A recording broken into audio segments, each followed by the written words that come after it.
I define Liga MX as the shoot your shot league. You do expect higher performances and better things from Club Americas, but it's the inconsistencies. With the Isn't this inconsistent though? I will maintain that the U.S. men's national team came out to the knockout round despite terrible coaching. Like they have a student discount maybe to go to football games? Like they got it, right? No. To take that next step, I think it's still undisputed that you have to go to Europe. He's going to be on the ground for the majority of the time. No, I look back at highlights. That's the Christian Pulisic treatment, though. Same. We're going to have to stop this. We're going to start arguing on this podcast, aren't we? What's up? Welcome back to the Real Futbol Show. I am Geno Gonnello, joined again by our co-host, Edwin Garcia. Edwin, how you doing today? It's a beautiful day here. How's it by you? Good morning. A little morning footy talk. It's actually a little gloomy outside, but it's clearing up. It's nice. So it's good. It's good to be here. Happy to be back. Happy to talk, and looking forward to a good show. Yeah, definitely. It's like you said, it's a morning show. So if we're we say things that don't make any sense, that's why. We're a little groggy this morning, It's I don't know, 10 a.m. That's early for us, right? Yeah, man. This is what we do for the people, man. It's really because we stayed up late last night and we watched LAFC versus Philly. That's what it was. The main. That's why we're feeling a little tired this morning. LAFC and Philly, the second leg of their CONCACAF Champions League semifinal took place last night in LA. It was LAFC scored in the 13th minute, and then it was relatively silent for the rest of the game in terms of anything, any big moments in terms of like goals. But the 59th minute, there was a red card, and Baizo, I think it was, who got the penalty. Who got his second yellow in the 59th minute. And then LAFC scored 2 goals at the very end of the match to make it 3-0 and advance 4-1 on aggregate to the final. This was once again another opportunity for Philly to kind of exercise the demons. We're not able to do it as they lose again to LAFC. I know it's a team that they want to play in competitive matches and Absolutely. a team that they want to beat in competitive matches, especially after last year, and just weren't able to get the job done. But with how things were playing out in the MLS season, at least, and how things have looked so far this season, for you, was this the expected result? Was this kind of what you expected, or was it still a bit of a toss-up despite the trajectory both teams have to start off this season? I think this is what I expected, not to the level of what the final score was. I thought LAFC was going to win. I still think they're the class of the league. I thought they're a better team coming in, but man, they're just like they didn't have last I checked, there was no Gareth Bale coming out on the pitch and scoring an equalizer, late in extra time here. Like there was none of that. You'd think that they would have been a beat slower, not as fast, not as quick, not as dominant. But man, LAFC just controlled Philly the whole game, both legs. It was, for me, fun to watch. I still enjoyed it, but very telling of where these two franchises are right now. And LAFC just looks so much better right now. Yeah, it was. I think going into this one, Philly just don't seem to have it all together right now. It seems like they're not clicking like you're used to them clicking. I mean, they currently are, MLS wise, are just checking the standings real quick. But currently, MLS wise, they're not even in a playoff spot. They're in 10th place MLS wise, which is very unusual for a Jim Curtin Philadelphia Union team. Yep. So it was, for me, I wasn't expecting much from them. I thought the fight that they put up in the first leg was great. And that was huge for them to go into the second leg with an opportunity to beat LAFC. But, in the end, this is kind of the result I expected. It's funny because, man, John McCarthy, the goalkeeper for LAFC, he stimmied a couple big early chances and whatnot, and had some big saves. And it's so funny because they can't beat this guy. And as we all, as some of you know, McCarthy used to play. I believe he used to play for the Union. He was born in Philadelphia. He's a Philly guy. His banner on Twitter is still the Philadelphia Union fan section. And he's just absolutely, literally causing them so much misery week in and week out. And it's very funny. It's got to be painful because, and granted, listen, Andre Blake's a great goalkeeper. There was no way John McCarthy was going to be starting games in front of Andre Blake. So he's had to move on. But where he's moved on to him, the position he's found himself in with the Crepeau injury for LAFC, he literally is the kryptonite, it seems, for this Philadelphia Union team. But it was a good game. Philadelphia had chances even towards the end after the red card, but they end up losing 4-1 on aggregate. Again, LAFC will advance. Tonight is Tigres versus Lyon for a chance in for the other final spots to plays LAFC. Tigres is currently up 2-1 in that match on aggregate. The last thing I want to talk about, though, before we get into MLS things, this result, as we just mentioned, Philly is 10th in the MLS. I know it's not what they wanted, but is this a good result for MLS, Philly? I don't think that's a very clever way of saying, was this a moral victory? I don't like moral victories too much, but no, this isn't good for MLS. This isn't good for any. Philadelphia put a lot into this. They really wanted to beat them. They wanted their revenge from MLS Cup. They're trying to prove that they are at that level. They've been struggling all season. The two big I'm not going to say surprises, but two of the nice stories from last season were Philadelphia just being as dominant as they were and continuing it and really seeing that what they've built there is very sustainable. It's the model franchise, I guess you could say, going into last season. And then there was Austin, where Austin was the up and coming, great fans, really performing, playing well. Both of them have gotten off to really bad starts. Philadelphia's got 11 points. Austin's at 9. They're starting to, fix it. Philadelphia's just not gotten it in gear all season. And I hope that this, I'm just going to say, this butt kicking that they got from LAFC here is they don't take it too bad and they try to find some more victories, but it's not helping in the big picture of them. They just got, they just got wrecked by LAFC in back-to-back games here. They're going into, who are they playing this week? I thought I had the game here. The good thing for Philly, they're going to New York and playing the Red Bulls or Jersey or wherever it is that the Red Bulls are playing right now. They're going to play the Red Bulls. They have a chance to bounce back. They have a chance to, right the ship a little bit, but there's no moral victory here. This was I thought Philly, again, I thought that this would be a good game. I thought LAFC would win, but in the manner in which LAFC won, it's just impressive, man. Like another Dennis Bouanga goal, come on. It was 3-0. They dominated.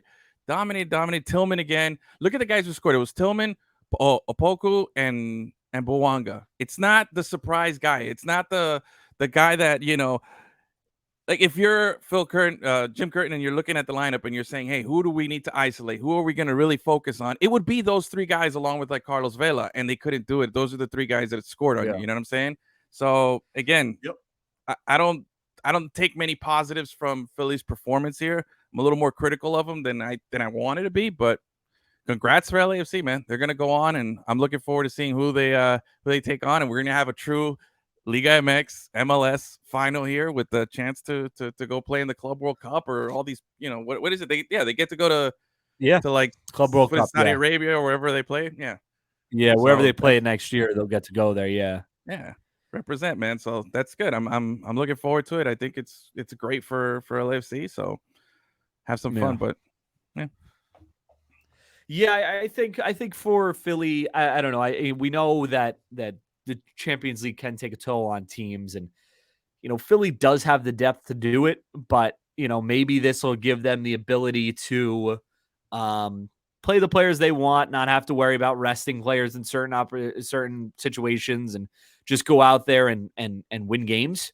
So maybe that's the opportunity. I know I'm pretty sure the U20 World Cup is coming up. Obviously, there's a couple players on Philly who are big names, specifically Jack McGlynn, who I believe would be a candidate for that team.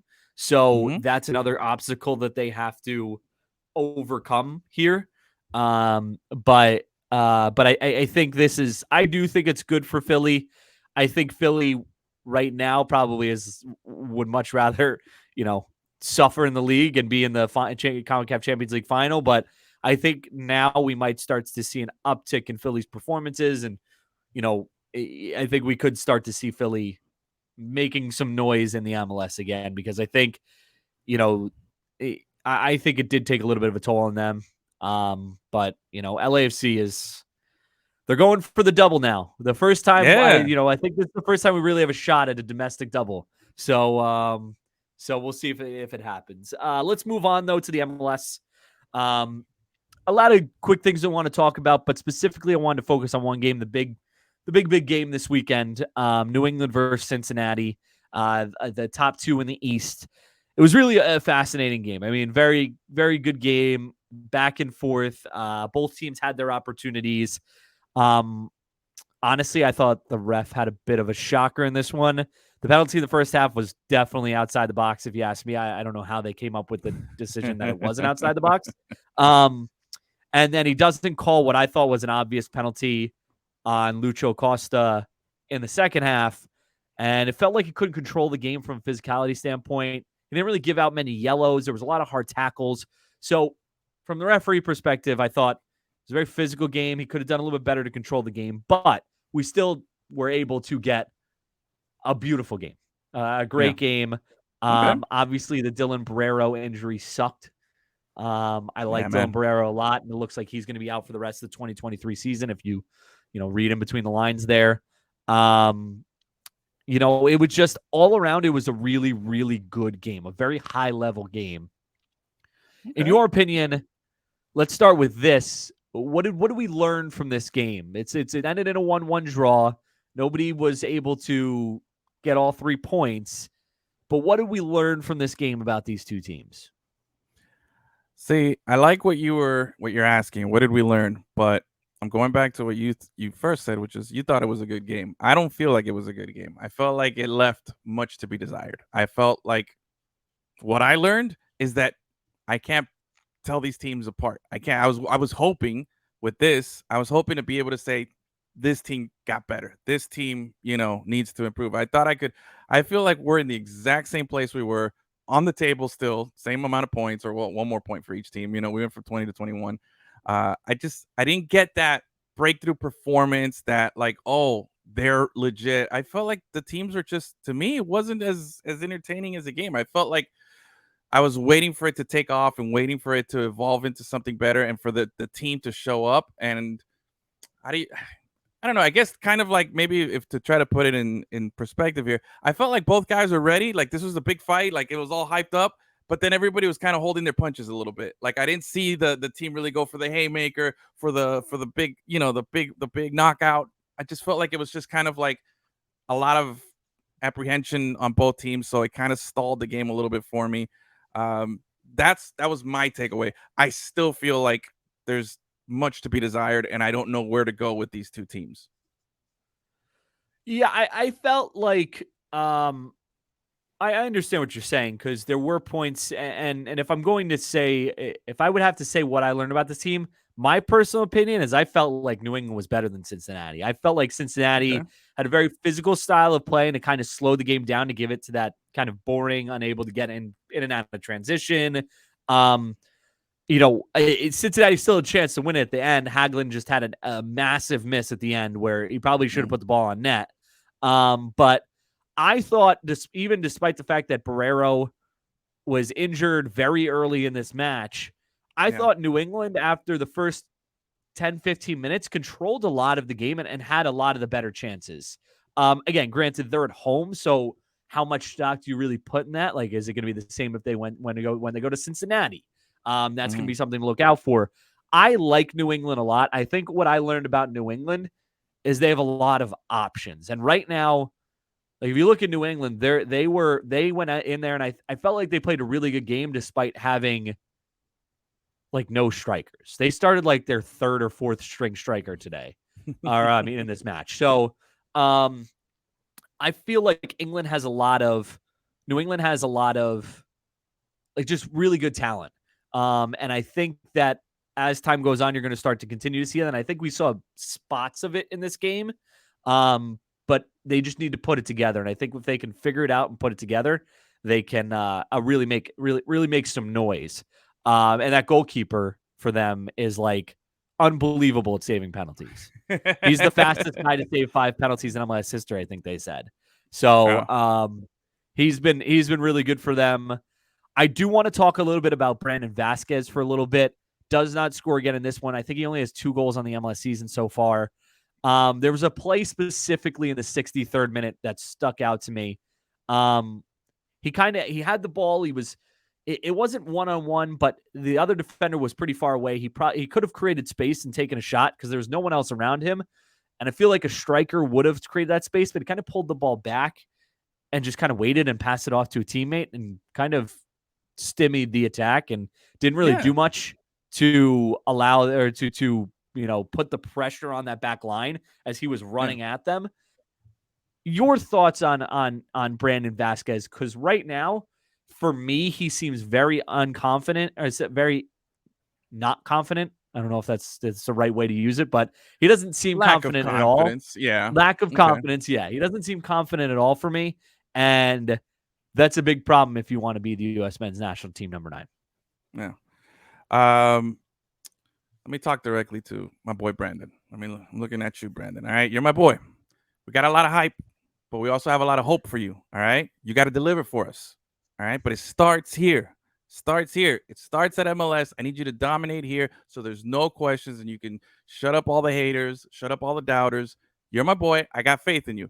With that being said, I didn't like how you played this weekend, man. I don't like what he was doing. This goes back to what I said at the beginning. I felt like both teams were apprehensive. They were holding back. And I think that was evident in that play that you're talking about, that you were singling out. I think when he's coming at like, I felt like the teams, nobody wanted to go for the jugular. Like they were trying to, but they were more scared of giving up, a counter or giving up possession or giving up something that they weren't being as aggressive as I'd like to see. This was a battle of the top 2 teams in the East. I wanted to see people taking shots. I wanted to see something, but I felt like at the end, I felt a lot more empty. It's like is the glass half full or is it half empty? I felt it was more on the half empty side. Like I felt like we didn't really get enough juice here in this game, and I wanted to see more of it. And looking at the 2 teams, their schedule, their run of form up until now, I'm looking at it. They're all 1-0 wins or draws. That's what both these teams have.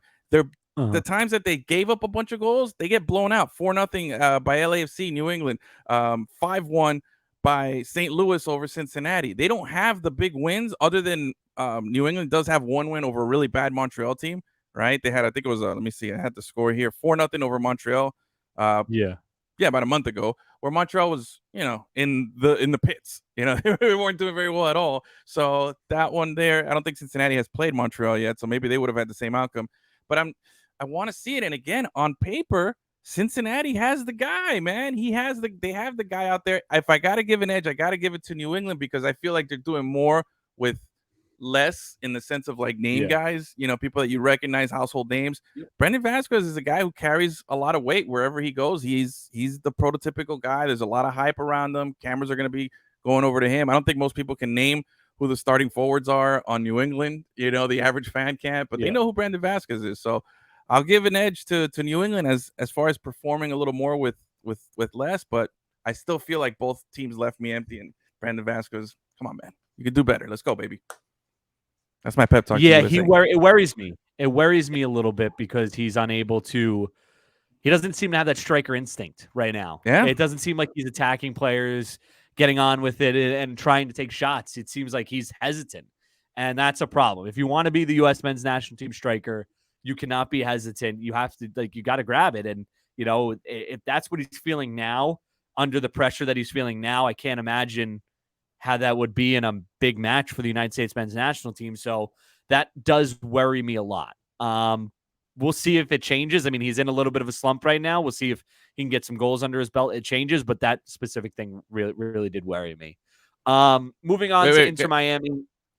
Trust me, I want to talk Inter Miami. I just want to ask you one last thing here. Can we blame it on Greg Berhalter? Can we just write it off as like Berhalter fatigue? And, like this is just residual damage from bad Berhalter at U.S. men's national team, right? That's what we're going to. I don't think we can blame it off to that? Because Berhalter wasn't really around for much. I mean, he wasn't. Exactly. He messed his head. Like he thought he should have been there, and not being selected, kind of residual damage. I'll just say it's. I'm gonna write it down in my official book over here as to what happened. I'm gonna say residual damage there. And the last thing I want to say, Cincy and New England lead the MLS in points, right? They should be in the discussion of supporter shield and all these things that come with it. They're even better than Seattle, who also struggled this week. With that being said, though, do you think are they closer to LAFC, who we consider the best team in the league? Like, or do you feel like that gap is widening with what you see LAFC doing midweek, playing against a top Philadelphia team and dominating them, or a top, we'll say use it loosely, but again, it's a respectable Philadelphia team and just dominating. And I think LAFC has only trailed once this season, and it was the last draw that they had, and then they tied the game. So like you we're starting to see a big separation here, right? Like, do you see that gap closing at all with New England? Because they're the tops in supporter shield, would be New England, Cincinnati, but I'm not seeing it. I mean, I think defensively both teams are there. Yeah, but I don't think they have. I don't know if they have the goals to get to beat an LAFC. I mean, obviously we saw what happened when LAFC played New England. I think New England's a different team than when they played LAFC. I think they're better and they're more disciplined and whatnot. I think they're a better team. Yeah. Cincinnati has not played LAFC yet, so we'll see what happens when they do. But I just don't think they have right now. I don't think they have the goals in them to beat LAFC, because I think they can keep up defensively with LAFC, but it gets to a point where you got to put the ball in the back of the net. And I'm not sure either of those teams has done that on a consistent enough basis to be able to say, say that's that they're up there with LAFC at the Supporter Shield. Fair enough. Fair enough. All right. Let's move on to Inter Miami quick. We got a bunch of things to talk about here with MLS, and then we got to get to Liga MX. So, Inter Miami, let's move to quick. I mean, again, these will be quick points that we need to talk about. With Inter Miami, they finally win for the first time in 6 matches. They get their win over Columbus 2-1. 18-year-old Benha Kramaski started for them in this one and had a pretty solid game. Overall, I just want to touch on Inter Miami. Your thoughts on, let's start with Benha Kramaski, your thoughts on his performance in this one. Benjamin Kramaski. He's you gotta say it with the right emphasis. I think syllables. They said on the broadcast, I think they called him Kramaski. The broadcast and I'm pretty sure on the broadcast and when but I don't know. I might have been hearing it wrong, but I thought that's what they said. They probably Americanized his name, but anyway. Yeah, probably. Now, hey, there's some guys in the pipeline for Inter Miami, some young cats. They also had another guy that just got called up from Miami FC.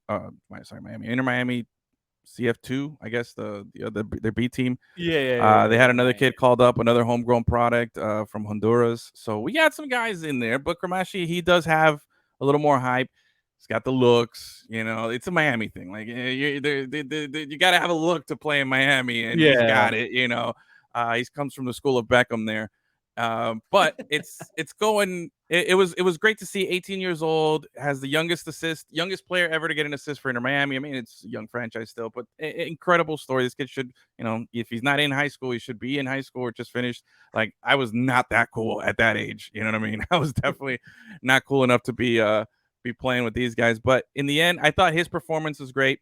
I thought you started to see something great with Inter Miami in the sense that Campapi, Leo Campapi, he's got, I stand by it. He's got potential to be the man in MLS, to be to have a type of season like Joseph Martinez used to have that kind of run that a guy in MLS can have, because he's got the talent. He's a goal poacher. He can create. He can finish. He's got the body. He's got everything. He's got all these things going for him. He just came back the week before. It was his first game of the season, coming from injury. Didn't play well first one back, but then you saw when he looks kind of healthy, you still had the same supporting cast around him that couldn't score goals for 6 weeks, for what felt like 5 weeks, couldn't score a goal. You give the same cast and you put a healthy guy up there, and look what happens. He gets you a brace. You up to you finally get your first win.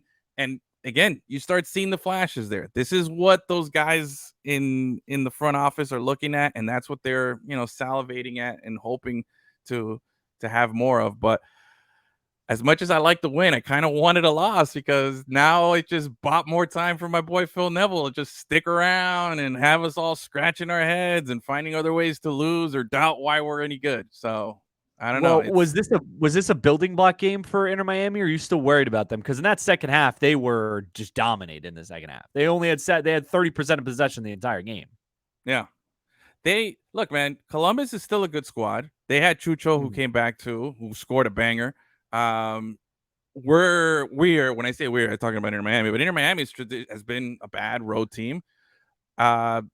Building block, I think this is more of instead of a building block game, I think this is more of a validation game. Like, I really think this was like, hey, we do have some people here, and like I said, primarily we have something that a lot of teams lack, which is a true number 9 up at the front.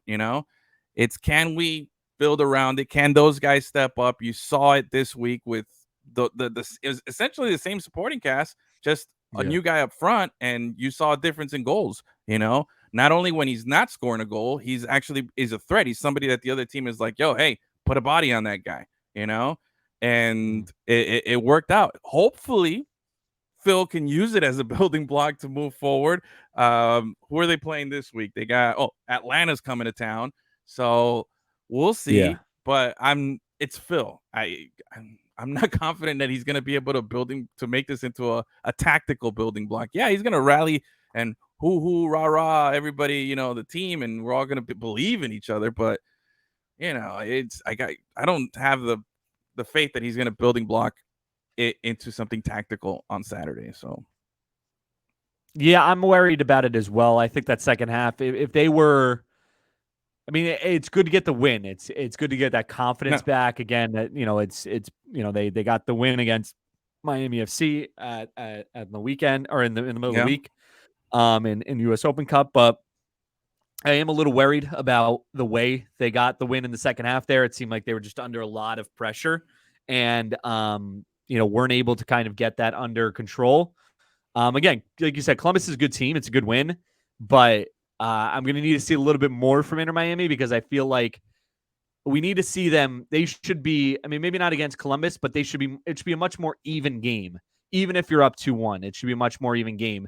The whole entire second half should not be one-sided, and I felt like that's what it was. So I'm going to need to see some more from Inter Miami, but I think the win itself is a building block and a big step in the right direction. Let's see what they can do with it now, because I think they have Atlanta this weekend. So it's a big match against Atlanta, and it's going to be it's going to be an interesting one. If they can get a win there, that would be another step in the right direction. So we'll see. Yeah. Let's move. Yeah, let's move to Chicago and Red Bulls. Chicago and Red Bulls tie 1-1. Really just want to talk about Chicago here. They blow another lead, another second half lead. I think this is the third time they've lost or tied after leading in a set, or leading after 80 minutes or something like that. And this is the fourth time they've lost or tied after leading in the second half. I mean, they cannot keep a lead. What are your thoughts? I have my own thoughts on the Chicago team. This is why I'm asking this question. But what are your thoughts on this Chicago team, where they kind of fall in this Eastern Conference and in the rankings of teams? Obviously, I mean, listen, just give me your thoughts on where this Chicago team falls. Look, you got the what's his dude, Kai Kamara, who can, the guy has no expiration date. He's gonna get you goals. He's gonna put you in spots, and he did this week. They gave him the lead 1-0, 34th minute, and then here you go, giving up a goal in the 89th minute. I think Chicago, could. The only good thing is that they're having all this breakdown right now early on in the season. You still have time to fix this if you're Chicago, but you're on the cusp, man. You're just a point out of the playoffs right now, even with all the bad luck and all the bad juju that's happened. So if you're a Chicago fan, just hang in there, just a little, just tweaking, a little, just adjusting some stuff here. I think it'll be all right, but man, it's gotta suck though. It's like they say, would you rather get blown out or would you rather lose by 1 or 2 points every time? Sometimes the blowout just hurts a little less, but these 1-goal losses, man, just tough, especially late like this, or draws in this case, man. Yeah, tough. But I think Chicago has time to bounce back. We'll see if they can pull it off. Yeah, I mean, watching this game, I think offensively, Chicago has the power to be one of the better teams in the East. I mean, if you look at the points that they've dropped, I think they've dropped a total of 8 points from losing or winning positions in the second half. Tied or winning positions in the second half, which would put them on 19 points and in third place. I mean, if they could figure out how to hold a lead, they're one of the best teams in the league right now, which is a massive turnaround from where they were last year and what a lot of people thought they would be this year. With the moves they made, John Duran going over to Aston Villa for the big money.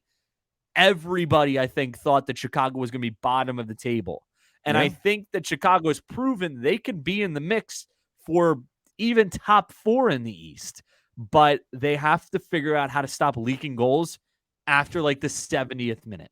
Because they've lost way too many games. They've blown a bunch of 2-goal leads. I mean, they were up 3-1 on Cincinnati and 2-0 on Philadelphia, and they lost both those games.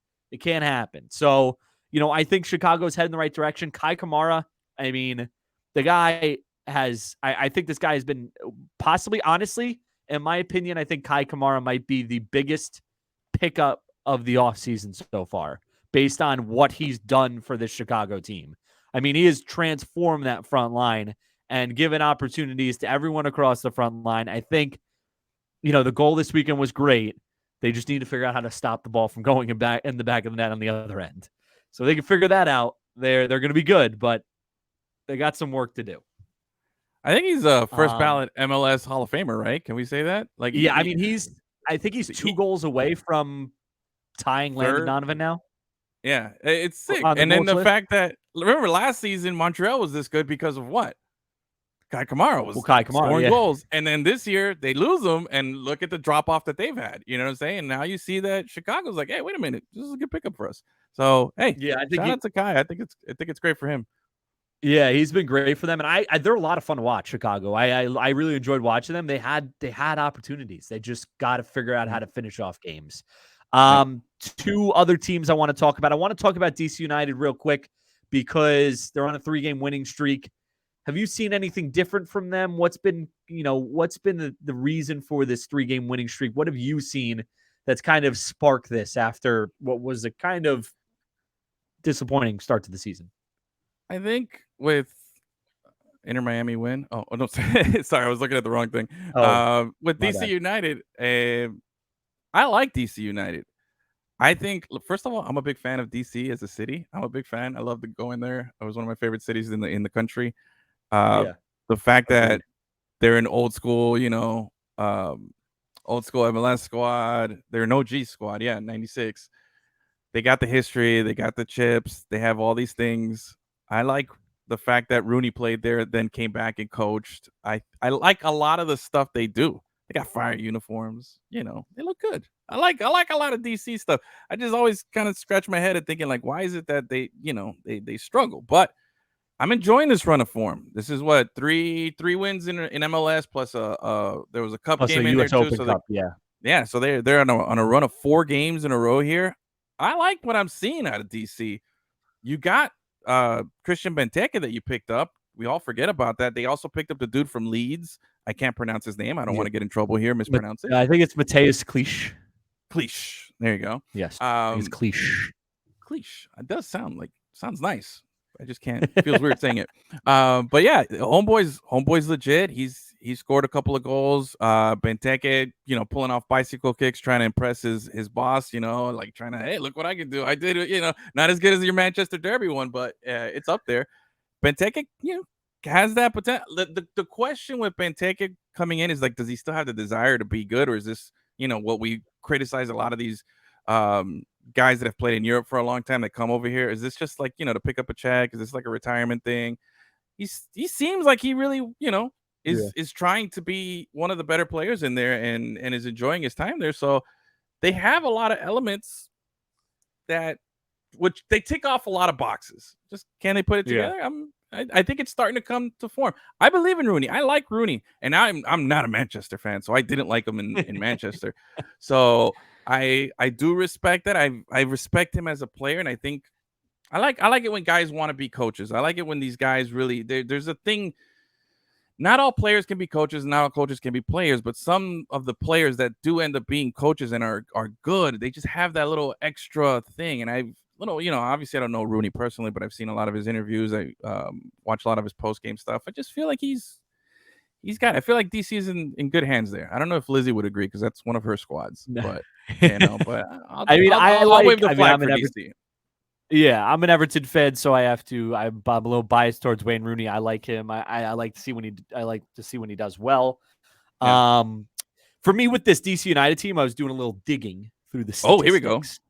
And it seems like they have kind of forfeited a possession game to kind of play the lack of possession, maybe counterattacking style. If you look at the statistics, all the games that they've won, basically, they've had like 45% or less possession in those games.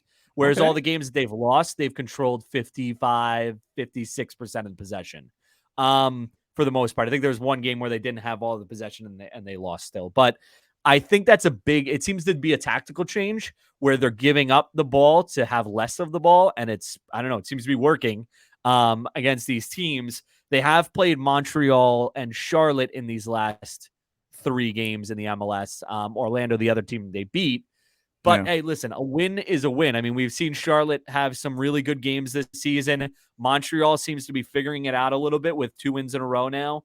A win is a win. And you have to go out there and you have to play the opponent that's in front of you. And for the last 4 matches in all competitions, they've done that. And they've done it successfully. And I think they've only given up 1 goal in all those games. So defensively, they've been really good. They've been finding the goals on the offensive end. It seems to be clicking right now. We'll see what happens as it goes on. I got 2 quick questions, 2 quick things I want to talk about right now before we go on.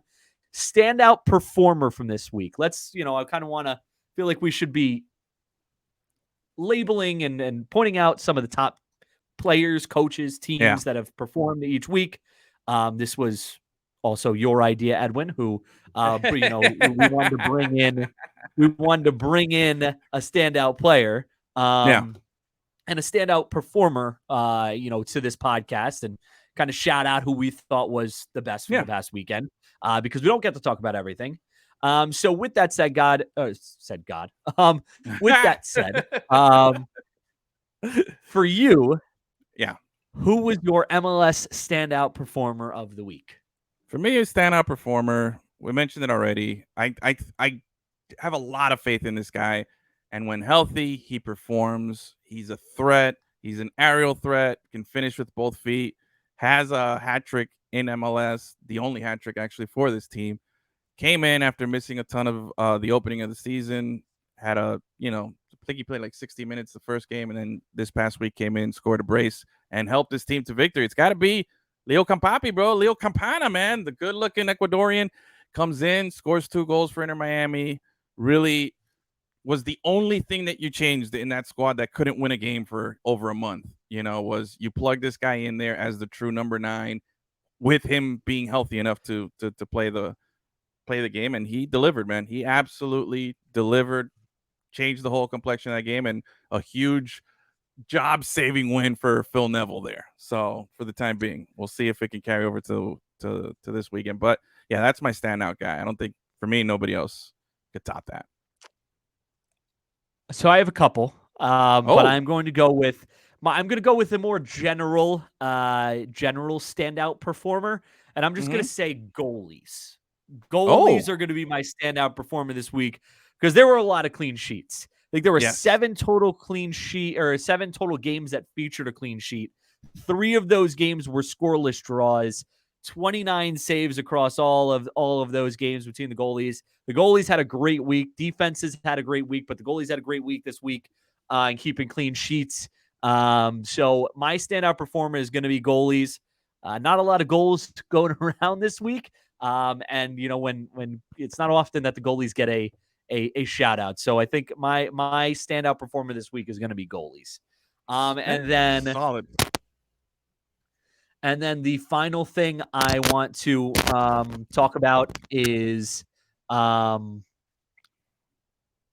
we look forward to next week. We don't really typically look forward to next week, but as we look forward to this next week, give me your game that you think your game to watch this week and why.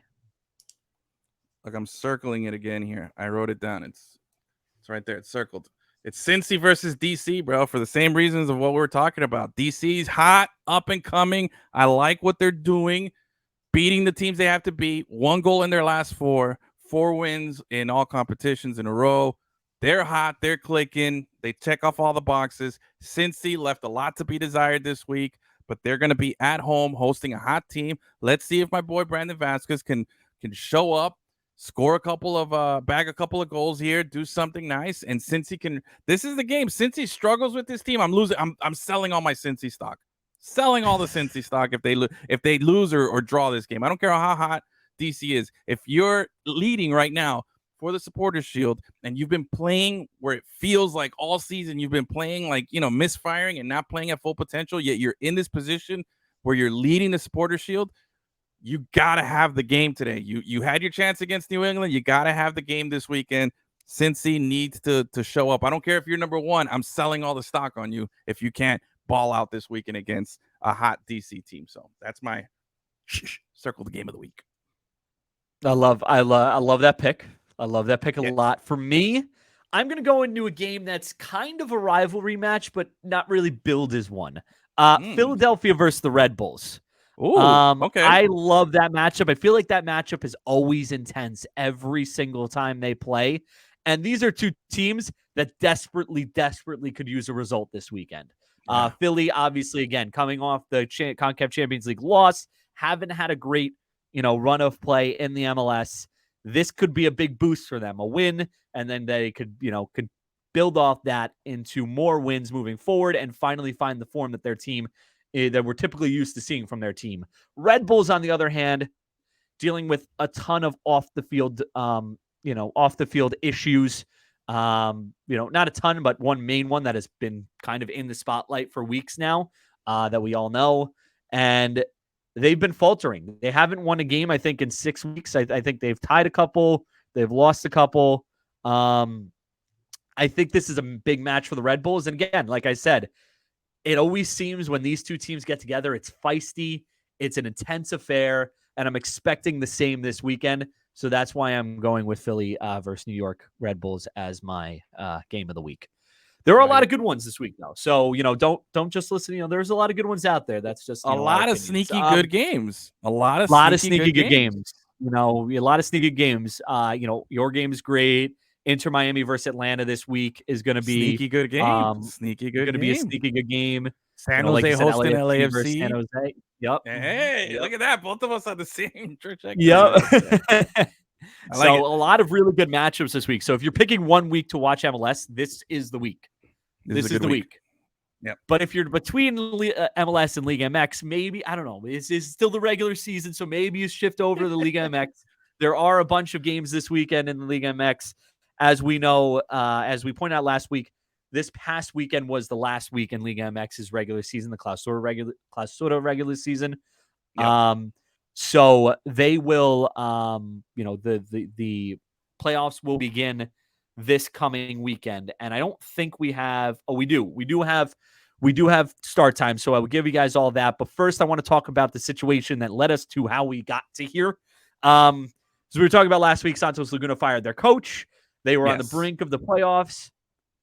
They lose 3-2 to Cruz Azul. Cruz Azul dominated this game for a lot of this game. They were up 3-0.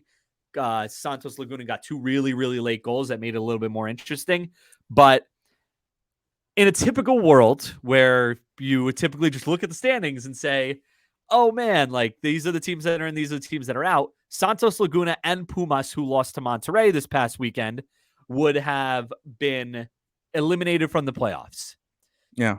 But based on the rules that Liga MX has in place, and because they have no promotion relegation at the moment,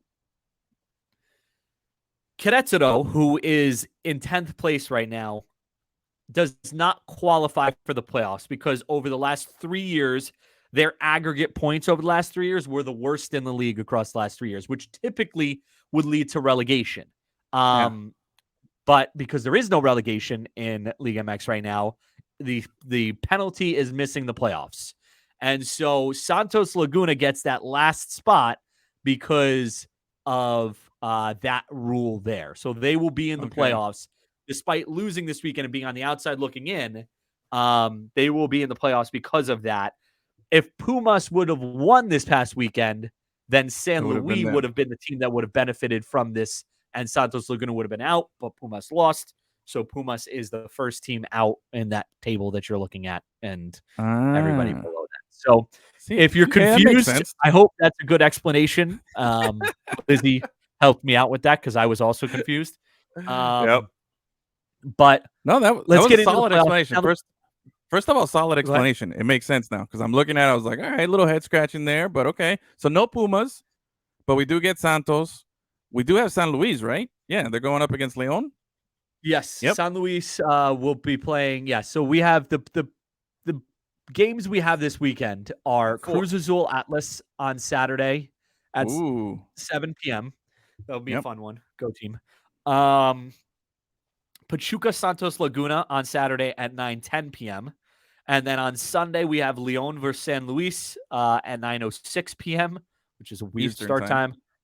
Eastern time. These are all Eastern time, yes. And then Tigres Puebla at 11:10 p.m. Eastern time. My guess is they probably move those games to Sunday because both Tigres and León are playing in the Champions League on tonight.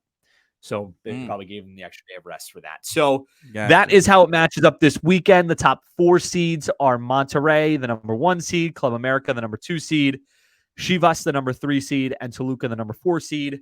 They're currently awaiting the winners of each of these matches in leg 1 of the quarterfinals. So these matches all are 1 leg. And then once you get to the quarterfinals, it's 2 legs all the way through the rest of the playoffs. Okay. So that's my explanation on everything I could possibly think of for Liga MX playoffs. So with that being said, let's talk a little about predictions. I know we gave our thoughts last week. Let's make some picks, man. Let's make some picks. Yeah. How do you let's come on, go ahead. Like, give me your picks. Let's just start this weekend. Give me your picks this weekend for the 4 games this weekend. Change the page. I'm going to make an official picks page here for us. I like how I use old school. I have all this technology around me, but here I am using pen and paper. All right, so we got Cruz Azul Atlas, right? Let me see what kind of info it gives me here. Who will win? All right. Oh, here we go. Team form. Cruz Azul's coming off of 2 wins, 2 losses, and a draw. And Atlas is 2 wins and 3 draws. Okay, so Atlas comes in with a little better form, although Cruz Azul comes in with the previous game win. Bro, I'm going to roll with you here. I have no info, no inside information. This is just loyalty to my friend and my co-host here. I'm going to roll with Cruz Azul here. I like the Máquinas what's their name? What do they call Cruz Azul? The Máquinas Cementeras? La Máquina, I think it is. La Máquina, yeah. Azul or something like that. Something. Lizzie knows. She can vouch for us that we're Cruz Azul. So we'll go Cruz Azul. I mean, I don't think you're picking Atlas. You're not going against your squad, right? I'm not going to go against my squad. My squad is Cruz Azul. I'm not picking Atlas. So I'm going with Cruz Azul this weekend. All right, so we both went Cruz Azul there. Again, strictly just out of loyalty and support of my friend here. So now the next game, I got to go against our girl Lizzie. I know she's the closet Santos Laguna fan. I'm going with my squad because the last I checked, Monterrey, I'm talking to you. You never hit me up, man. I told you I was a free agent fan, so now I'm rolling with Pachuca just because that's just, got my Colombian guys in there.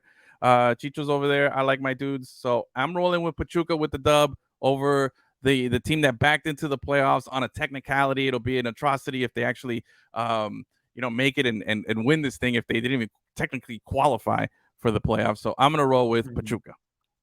What about you? I'm going to go with Pachuca as well. I just can't see Santos Laguna winning this match. It's hard with the trajectory that they've been on the past few weeks. It doesn't seem like it's possible. So I'm going with Pachuca. Nice. All right. So what are the next two games? The next two, we got Leon and San Luis. I like how you say it, San Luis. Like San Luis, but I'll roll with Luis. I don't know. I feel like that's what I was going with. I don't know if that's right, but yeah. Okay. Man, looking at their form, both teams are in awful form here right now. Wow, this is not a good one. What do you got here? I mean, were they playing in? Okay, so they're playing in Leon, Estadio Leon. All right. I'll go with the home team, I guess. I don't really. Again, don't look for me for betting information here. This is officially the least informed Liga MX playoff picks you can possibly get it from me here. I'm going strictly off of everything that doesn't make sense. So I'll go with Leon just because they're the home squad. What about you? See, I like how you stop and pause. And I don't know. I don't know what to choose. I don't want to keep choosing like chalk here, but I feel like Leon is the pick here too. I mean, this is a team that's on 30 points and they're only 4 points off second. This is a team that's very good. So I feel like even despite their struggles, they're going to go and they're going to beat San Luis this weekend. So that's what I'm going to go with. I don't know. I can't see San Luis winning this one. Okay. So we got 3 home picks so far out of the 4 games. 3 of them going for the home favorites here. And last one here, we got Tigres at home against Puebla. Let me see. What do you got? What's Puebla doing? Man, I got personal reasons why I don't like Tigres. So I kind of just feel like I don't want to go for Tigres. So maybe I'll go. You know what? Yeah, I'm going to go for the upset here. Why not? Puebla. I feel like Tigres is going to be distracted from Champions League. I'll make that excuse. And I'm going to go Puebla here. I feel like that would not be the smart choice, but I'm going to go with it.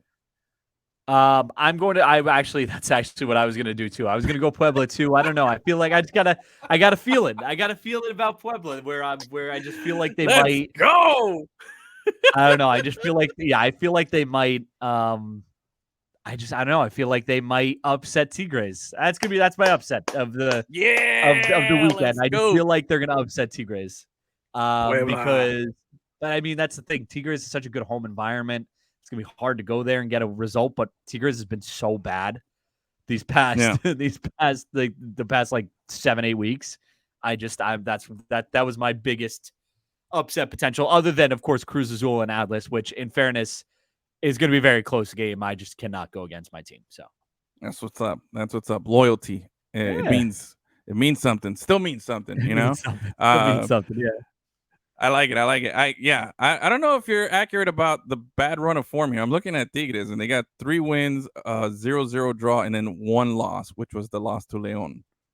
So they're looking like a better form. But hey, you know what? I'll ride with it, man. Yeah, they've been bad. I don't like them anyway. I don't like Tigres. They got them weird uniforms. French guy up there that's throwing me off. He shouldn't be there.